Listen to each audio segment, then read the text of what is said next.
August 25, 1944, somewhere in the French countryside between Normandy and Paris. A convoy of olive-drab trucks stretches for miles along a narrow highway, their engines roaring through the summer heat. Inside the lead vehicle, a young African-American soldier grips the steering wheel with bloodshot eyes. He has not slept in 36 hours. His hands are calloused, his uniform soaked with sweat, and the only thing keeping him awake is the knowledge that if he stops, an army will starve. Behind him, thousands more trucks follow in an endless procession. Their cargo beds are loaded with ammunition, fuel, food, and medical supplies. Red circle signs line the roadway, bearing a simple message.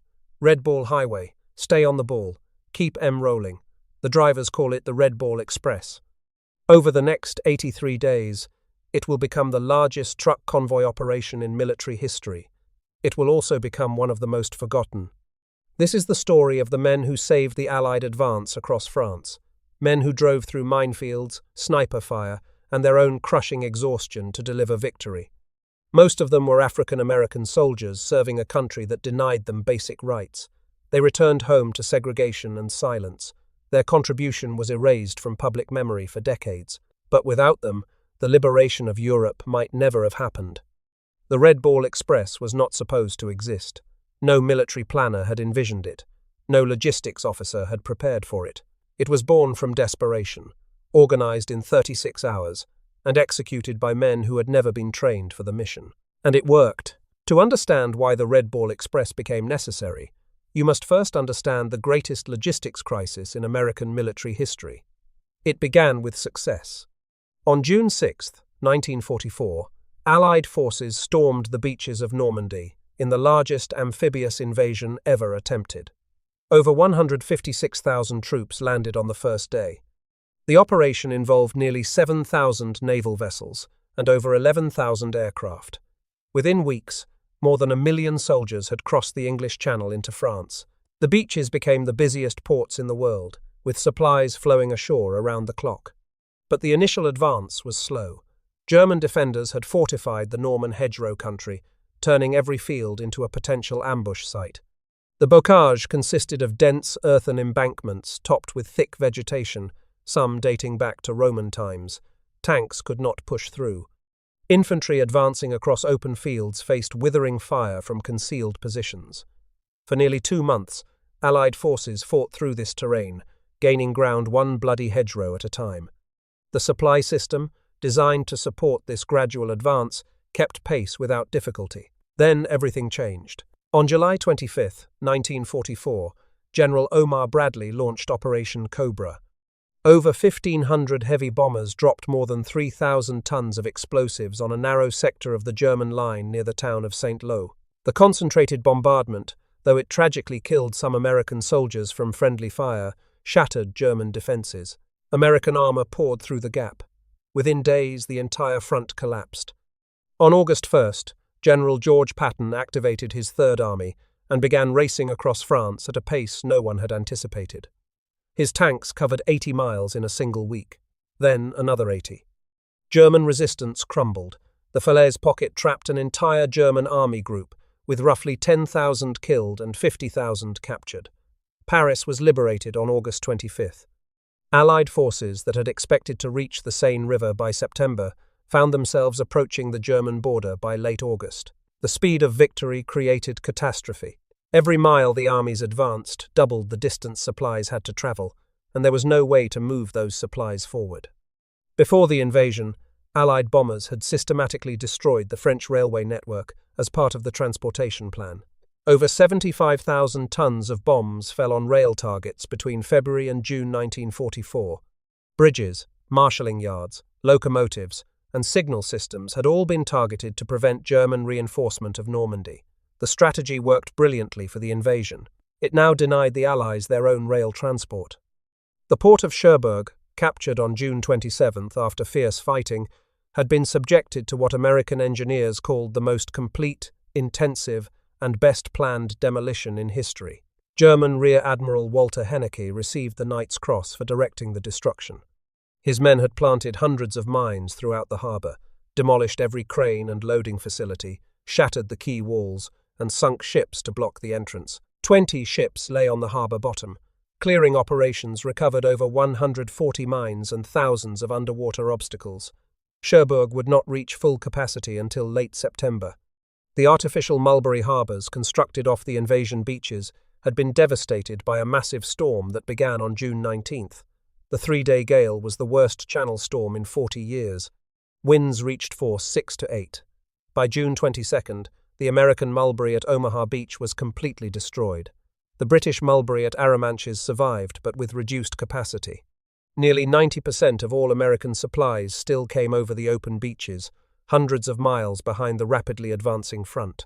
The Brittany ports remained in German hands. Hitler had ordered these fortress cities held to the last man. Brest would hold out until September 18th, its 40,000-strong garrison finally defeated after a month of brutal siege. Le Havre was not captured until September 12th. Saint-Nazaire and Lorient held out until the German surrender in May 1945. Antwerp, the greatest port in Western Europe with capacity for 40,000 tons daily, fell on September 4th. But the Germans still controlled the 55-mile Scheldt estuary leading to the harbour. It would take 2 more months of brutal fighting before the first Allied ship could enter. The mathematics of the situation were devastating. Each Allied division consumed between 700 and 750 tons of supplies every day. An infantry division in active combat needed roughly 500 tons. An armoured division required far more. Patton's Third Army alone burned through approximately 400,000 gallons of gasoline daily. A Sherman tank got less than 1 mile per gallon of fuel. An armoured division in combat required roughly 300 gallons of fuel per mile when accounting for all vehicles. The communications zone, responsible for army logistics, had estimated that 240 truck companies would be needed to sustain the advance to the German border. Only 160 had been approved in the original planning. The pre-war logistical calculations assumed a methodical advance of phase lines, with supply depots established at regular intervals. Nobody had planned for Patton's Third Army to cover 300 miles in 2 weeks. Supreme Allied Commander Dwight Eisenhower later wrote that every mile of advance doubled the difficulty because the supply truck had always to make a 2-way run to the beaches and back. By late August, the round trip from Normandy to the front lines exceeded 600 miles. Trucks that had been running 30-mile routes were now expected to cover distances that took days instead of hours. A single truck making a 500-mile round trip was unavailable for other deliveries for 2 or 3 days. Something extraordinary had to be done, and it had to be done immediately. The name Red Ball Express came from American railroad terminology dating back to the 1890s. The Santa Fe Railroad had begun marking priority express freight with red ball symbols painted on the sides of boxcars. Trains bearing that mark received cleared tracks and expedited handling at every station. Railroad workers knew to give red ball freight absolute priority. The military had adopted the term during pre-war exercises. On approximately August 23, 1944, Lieutenant Colonel Loren Albert Ayers received orders to organize an emergency supply operation. Ayers, nicknamed Little Patton by his men for his aggressive leadership style, had roughly 36 hours to create the largest truck convoy in military history. He scoured every available unit for vehicles. He formed provisional truck companies from whatever men could be spared. He ordered commanders to release soldiers whose duties were not critical so they could be retrained as drivers. He assembled a fleet of primarily GMC 2.5-ton 6x6 trucks, supplemented by 1.5-ton Dodge trucks and some larger vehicles. The GMC trucks were called Jimmies or deuce-and-a-halfs by the men who drove them. Brigadier General Ewart Plank implemented the convoy procedures.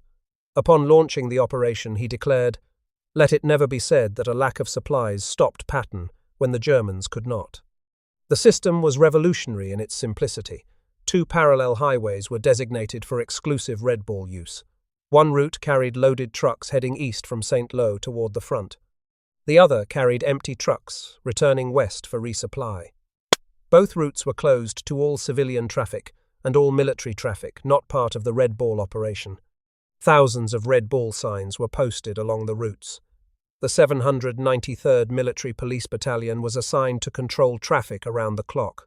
Regulating stations were established every 25 miles to check vehicles and provide rest for drivers. Service stations offered fuel, maintenance, and food. Recovery teams patrolled routes to assist broken-down vehicles. The operation ran 24 hours a day, 7 days a week. On August 25, 1944, the first Red Bull convoys rolled out. 67 truck companies with over 3,000 vehicles delivered approximately 4,500 tons on the first day. Within 4 days, the force had expanded to 132 companies with nearly 6,000 vehicles. On August 29th, the Red Bull achieved its peak single-day delivery of over 12,000 tons. As the front advanced, so did the routes. The initial loop covered roughly 300 miles round-trip. By September, extensions reached Soissons and Hirson for First Army, and Sommezous, Verdun, and Metz for Third Army. At maximum extent, routes stretched up to 750 miles round-trip. Different coloured ball routes were established for specific destinations. The operation grew into a massive transportation network spanning much of northern France. The operation was overseen at the theatre level by Major General Frank Ross, Chief of Transportation for the European Theatre of Operations. Ross coordinated the overall effort, ensuring trucks, fuel and drivers were allocated where needed most. He would later serve as technical advisor for the 1952 Hollywood film about the operation. The men who drove these trucks were overwhelmingly African American. Approximately 75% of Red Bull Express drivers were black soldiers. This was not coincidental. It was the direct result of Army segregation policy. Throughout the 1930s and into World War II, the United States Army channeled black soldiers almost exclusively into service units. Quartermaster, trucking, port, stevedore, and engineering battalions were staffed predominantly by African Americans. Combat assignments went to white soldiers. By July 1945, over 90% of all black soldiers in the Army served in service forces rather than combat units. This policy was rooted in racism. Military leaders operated on the assumption that black soldiers lacked the intelligence, courage, and skill for combat. Army intelligence tests designed with built-in cultural biases reinforced these prejudices.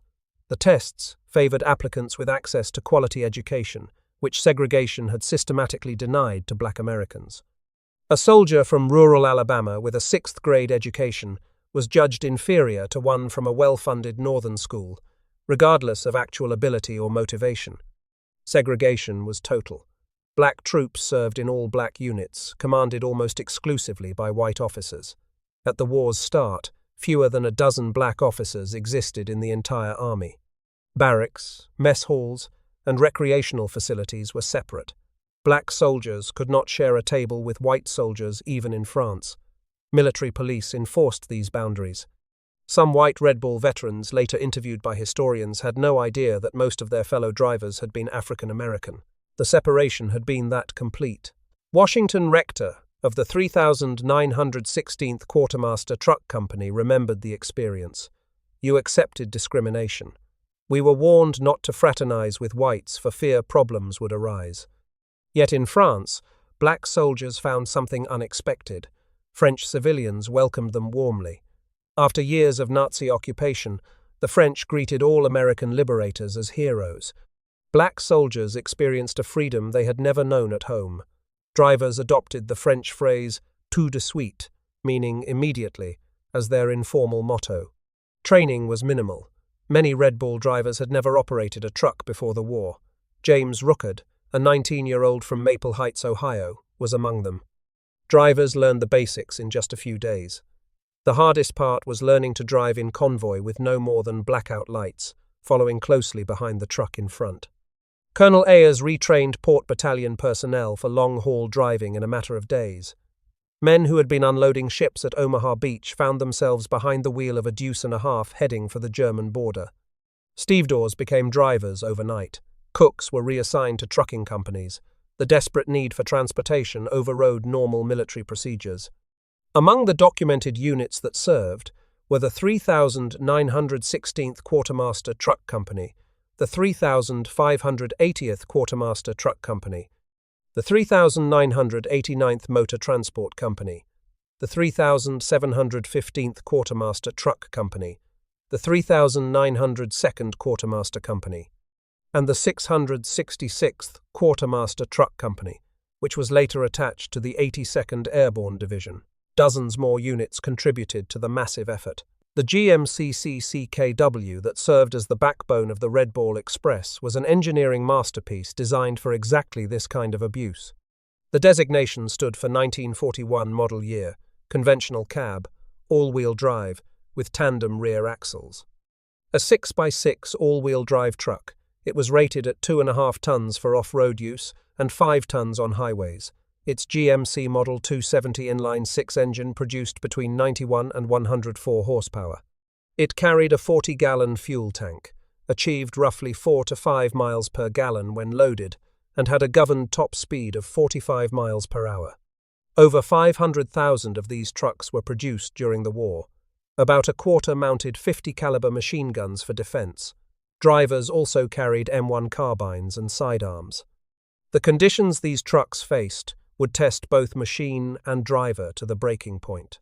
The official regulations specified a speed limit of 25 miles per hour, with 60-yard spacing between vehicles. Drivers routinely ignored both requirements. They removed engine governors and pushed their trucks to 60 or 70 miles per hour. Some units organized informal races to see who could complete routes fastest. At those speeds, on narrow French roads, in convoys stretching for miles, accidents were inevitable. Night driving was the most dangerous. To avoid detection by German aircraft, convoys ran without headlights. Drivers navigated using only cat-eye lights, tiny slits covered with blue filters that cast barely enough illumination to see the truck directly ahead. Robert Emmerich, of the 3,580th Quartermaster Truck Company, recalled the experience. You would be watching those cat-eye lights. It drove you blind. It was like hypnosis. Your eyes played tricks on you. Emmerich nearly died when he fell asleep at the wheel and veered toward a concrete electrical pole, swerving back at the last moment.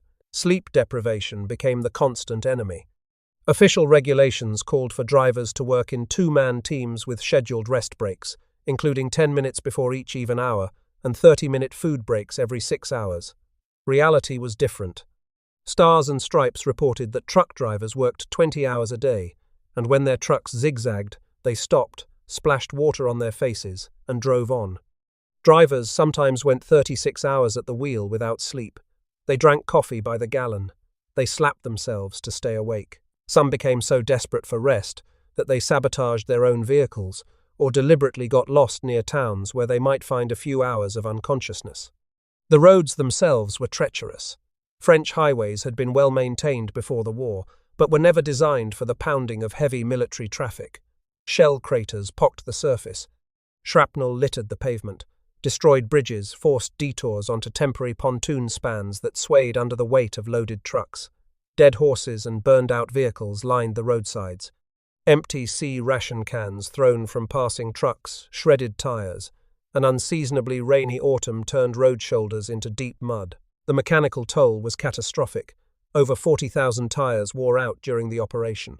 Approximately 1,500 vehicles required repair every day, the majority from accidents caused by exhausted drivers running at excessive speed.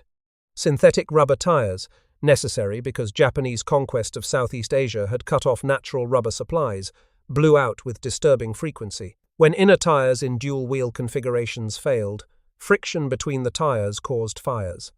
Trucks were routinely overloaded to twice their rated capacity, putting immense stress on axles, springs, and engines. By the time the operation ended, the vehicle attrition had reached devastating levels. Trucks broke down faster than they could be repaired. The maintenance situation grew so desperate that mechanics stripped parts from disabled vehicles to keep others running, fields filled with abandoned trucks awaiting parts or beyond repair. The cruelest irony of the Red Ball Express was its fuel consumption. The very trucks delivering gasoline to the front consumed enormous quantities of fuel themselves. Red Ball convoys burned approximately 300,000 gallons of gasoline every day. On extended routes exceeding 300 miles round trip, trucks consumed a significant portion of the petroleum they carried just for their own propulsion. A single deuce and a half, getting 4 miles per gallon on a 600-mile round trip, burned through roughly 150 gallons. The longer the supply lines grew, the more fuel the convoys consumed getting there. It was a problem without a solution short of opening ports closer to the front, and those ports remained either destroyed or in German hands. Exhaustion and speed killed far more Red Ball drivers than enemy action.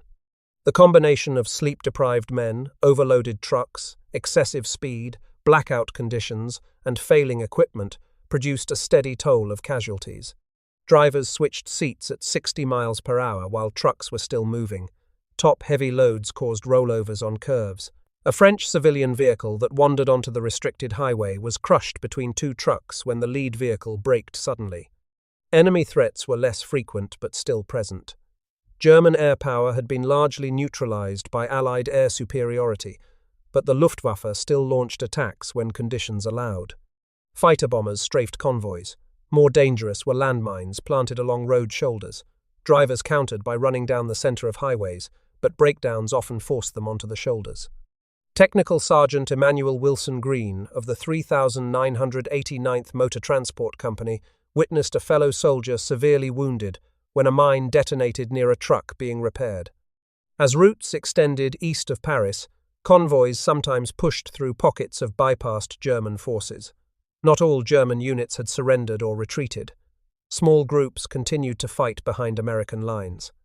Austin Powlis, of the 3902nd Quartermaster Company, recalled the experience. "We would drive and be fired upon at the same time. It is still ringing in my ears." James Rookard described seeing trucks get blown up and being afraid that I might get killed. There were dead bodies and dead horses on the highways after bombs dropped. Theft and sabotage were constant problems. A 5-gallon jerry can of gasoline could fetch high prices on the French black market. Thousands of American soldiers went absent without leave in France during the autumn of 1944, many supporting themselves through black market fuel sales. Trucks were frequently stolen.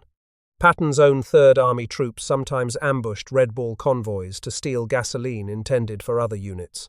Supply sergeants used every trick imaginable to secure more than their allotted share. German prisoners of war used at service points along the routes were caught deliberately contaminating fuel with water and sugar. Security had to be tightened at all refueling stops. Exact casualty figures for the Red Ball Express remain poorly documented because casualties were recorded under individual unit designations rather than as a unified operation. The Red Ball was not a single command, but a collection of truck companies organized under various headquarters. Sources confirm that many drivers and assistant drivers were killed or injured by enemy fire, landmines, aerial attack, and accidents. Service newspapers reported that drivers died with their hands on their wheels. The true toll will never be known. On August 31st, 1944, Patton's Third Army ran critically short of fuel near the Moselle River, just outside the city of Metz. His tanks sat immobilized within striking distance of the German border. The shortage forced a pause that allowed German forces time to reinforce the Metz fortifications and the Siegfried Line. What might have been a rapid penetration into Germany instead became months of grinding warfare. This pause generated one of the war's enduring controversies. Could the Allies have reached Berlin before winter if supplies had kept flowing? Did Eisenhower's decision to support Montgomery's Operation Market Garden divert critical resources from Patton's thrust? The historical consensus is nuanced. The problem was not an absolute shortage of fuel in Europe. The problem was the inability to deliver fuel where it was needed. The American advance halted in early September, not due to lack of supplies, but rather the inability to transport them forward fast enough. The logistical infrastructure, including ports, railways, trucks, and depots, had been stretched past its breaking point. No single thrust, whether Patton's drive toward the Saar or Montgomery's ambitious airborne operation in the Netherlands, could have been sustained all the way to Berlin. The supply situation would have collapsed regardless of which commander received priority. Even if every available truck had been assigned to one army, the distances were simply too great. Patton himself contributed to his own supply problems. His logistics officers hijacked convoys intended for other units, impersonated members of other commands to steal supplies, and engaged in various schemes to accumulate fuel. Patton once drove into Bradley's headquarters with an empty jeep to dramatize his shortage. His aggressiveness inspired his men but complicated overall supply management. Meanwhile, the communications zone was authorized to divert substantial tonnage daily to feed liberated Paris. The French capital, home to over 4 million people, required enormous quantities of food and fuel to prevent civilian suffering and political instability.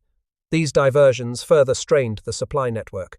Feeding Paris was a political necessity, but every ton sent to civilians was a ton unavailable for the front. The generals who depended on the Red Ball Express understood its importance. Patton called the 2.5-ton truck our most valuable weapon. His drivers understood what that meant. When General Patton said for you to be there, you were there if you had to drive all day and all night, James Rookard recalled. If those trucks broke down, we would fix them and they would run again. In October 1944, Eisenhower sent a formal message to Red Ball personnel, expressing his appreciation.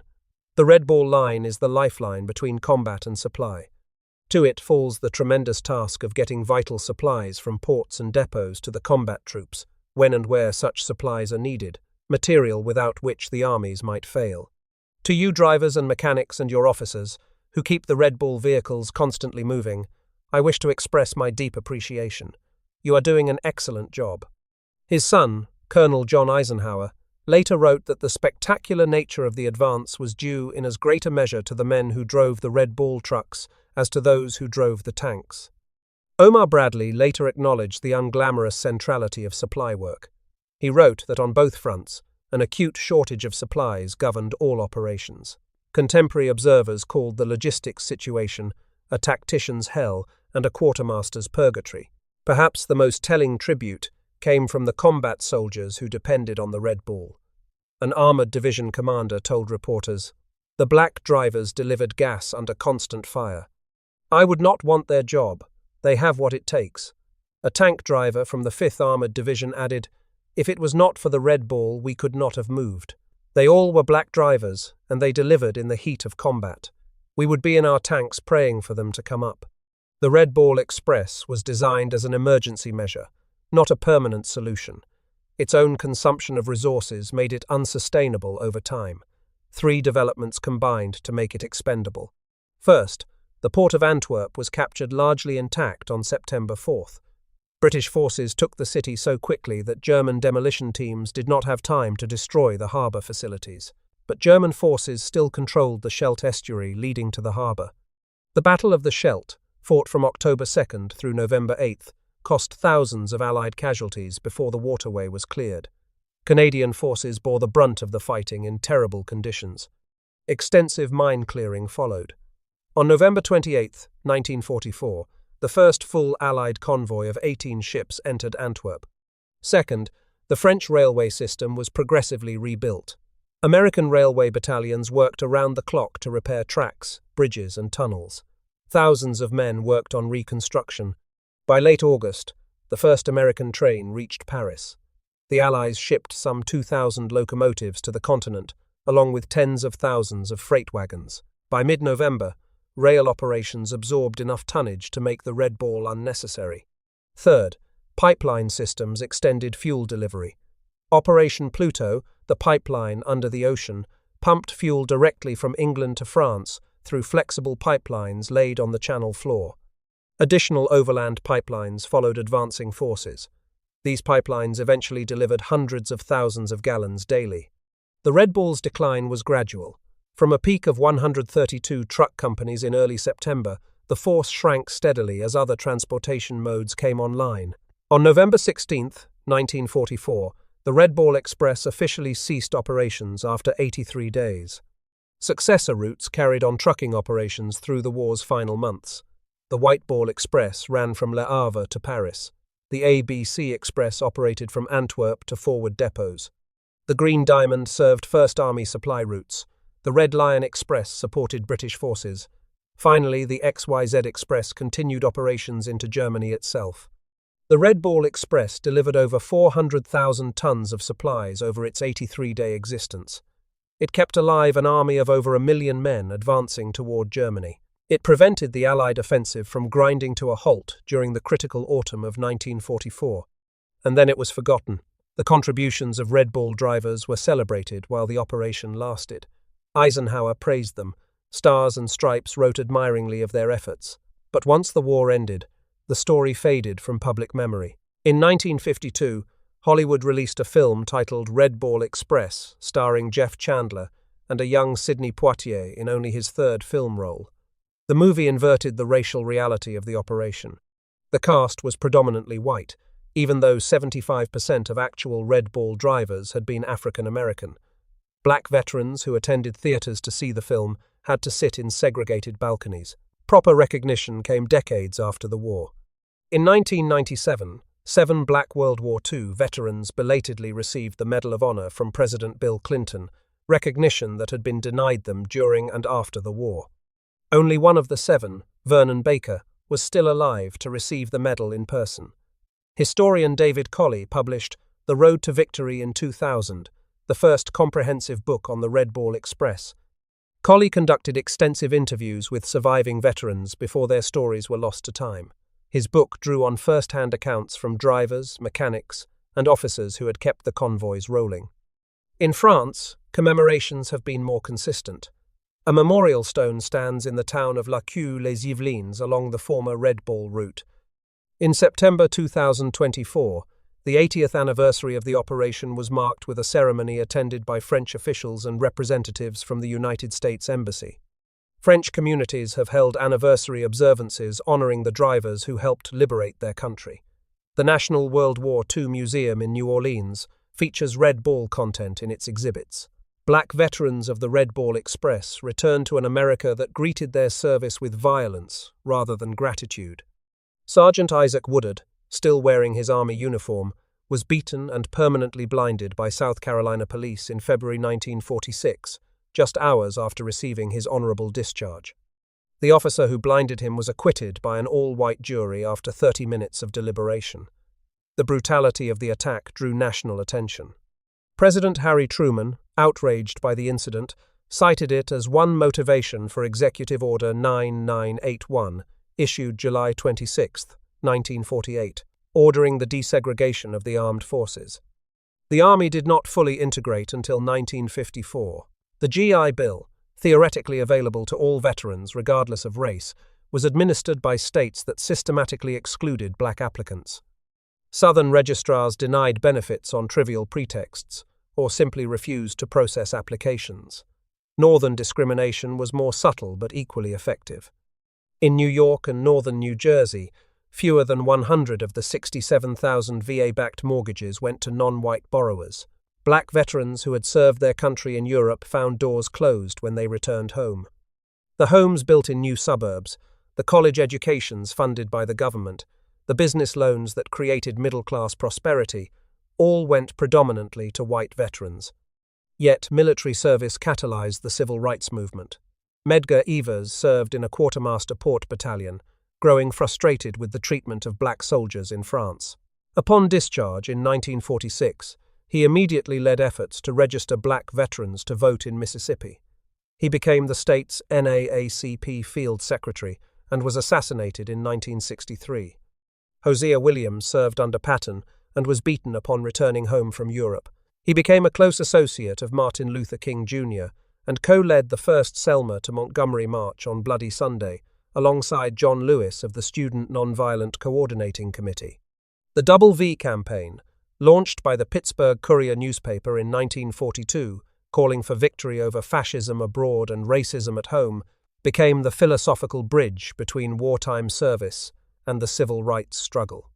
The men who drove the Red Ball Express returned home, having proven themselves under impossible conditions. They had kept an army moving when logistics dictated failure.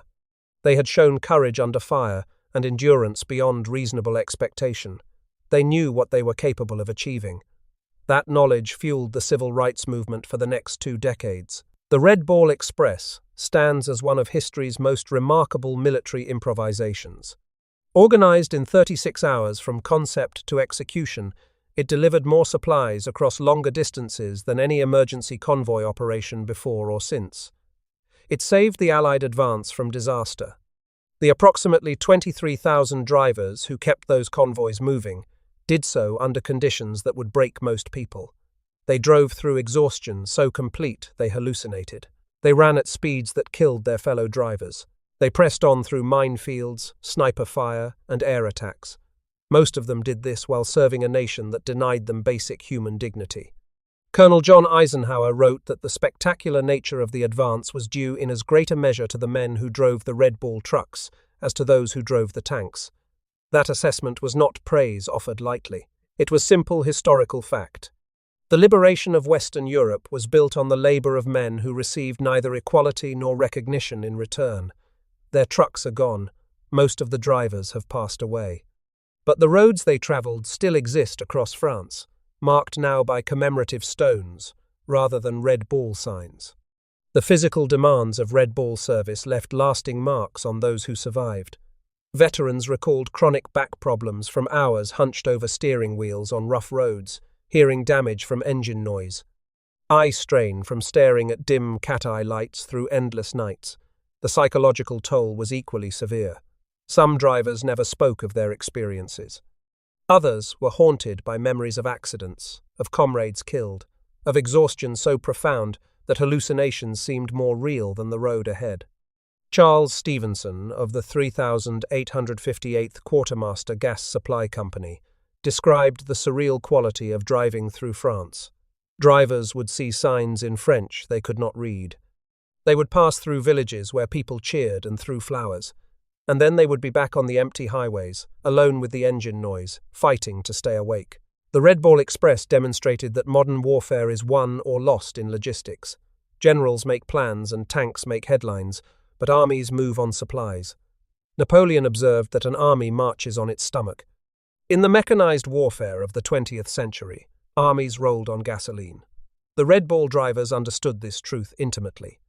John Houston, of C Company, 514th Truck Regiment, described interactions with tank crews. Tankers thanked the drivers for fuel. Without gasoline, a Sherman was just a fancy coffin. The Red Bull drivers were not glamorous. They did not capture headlines, but they kept the combat forces fighting. The integration of the armed forces, accomplished formally in 1954, vindicated the service of Red Bull veterans and millions of other black soldiers. Their performance under fire had disproven every racist assumption about their capabilities. The segregationists had argued that black soldiers could not be trusted with responsibility, could not maintain discipline, could not perform under pressure. The Red Bull Express proved them wrong every single day of its existence. Benjamin Davis Jr., who commanded the Tuskegee Airmen and later became the first black general in the United States Air Force, observed that black soldiers in World War II demonstrated conclusively that they were the equals of any troops in the world when given proper training and opportunity. The evidence was overwhelming. The only remaining question was whether America would acknowledge it. The recognition, when it finally came, was bittersweet. Many Red Bull veterans did not live to see their service honored. Others had grown too old to appreciate the ceremonies and medals that arrived decades late. Some had stopped waiting. The families of those who had passed carried the memories forward, teaching new generations about ancestors who had helped save the world from fascism. In 1994, the United States Postal Service issued a stamp commemorating the Red Bull Express as part of its World War II 50th anniversary series. The 29-cent stamp, issued on June 6th to coincide with the 50th anniversary of D-Day, showed a convoy of trucks rolling through the French countryside. It was a small gesture, but for surviving veterans and their families, it meant official recognition after 50 years of obscurity. Museums and historical societies have worked to preserve Red Bull artifacts and oral histories. The Smithsonian Institution's National Museum of African American History and Culture includes Red Bull materials in its World War II collections. Local veterans organizations have gathered photographs, letters, and personal accounts before they are lost to time. The routes the Red Bull traveled still exist across France, though they are now ordinary highways carrying civilian traffic. The distinctive Red Bull signs are long gone, replaced by standard European road markers. Occasionally, a commemorative plaque or monument marks a spot of particular significance. French communities along the former routes have taken ownership of this history, recognizing that their liberation depended on the trucks that passed through their villages. The relationship between the Red Bull Express and the broader Allied victory in Europe remains a subject of scholarly discussion. Historians debate whether the supply crisis genuinely prevented an earlier end to the war, or whether German resistance would have stiffened regardless. What is beyond dispute is that the Red Bull prevented a potential catastrophe. Without the emergency convoys, the Allied advance would have ground to a halt. Whether that pause would have lasted weeks or months, no one can say. But the drivers eliminated the question by delivering the impossible. The organizational achievement deserves recognition alongside the individual courage of the drivers. Creating the largest truck convoy in history in 36 hours required brilliant improvisation at every level. Officers who had never managed logistics found themselves coordinating thousands of vehicles. Clerks became dispatchers. Cooks became drivers. The entire operation was assembled from spare parts, human and mechanical alike. The Red Ball Express embodied a fundamental truth about American military power in World War II. The United States could not match German tactical skill or Japanese fanaticism. What America brought to the war was overwhelming industrial capacity and the organizational ability to move that production across oceans to distant battlefields. The trucks of the Red Ball were forged in Detroit, shipped across the Atlantic, and driven by men from every corner of America. That combination of industry and logistics won the war as surely as any battle. The legacy extends beyond military history. The Red Ball Express demonstrated that segregation was not merely unjust but inefficient. The army wasted enormous talent by restricting black soldiers to service roles. Men who could have led infantry platoons or flown fighter planes were instead assigned to drive trucks, not because they lacked ability, but because of the color of their skin. The nation paid a price for this prejudice, measured in battles that took longer and cost more lives than necessary. The story of the Red Ball Express is ultimately a story about work. Not the glamorous work of combat, but the grinding, exhausting, essential work of keeping an army alive. The drivers did not seek glory. They sought only to complete their mission and survive. That they succeeded despite impossible odds is a testament to human endurance and determination. Every army in history has depended on people who perform unglamorous, essential tasks. The Red Ball drivers joined a long tradition of quartermasters, muleteers, and supply clerks whose work made victory possible. Most are forgotten by history. The Red Ball Express is unusual only because the scale of its achievement eventually forced recognition. The final convoy rolled on November 16, 1944.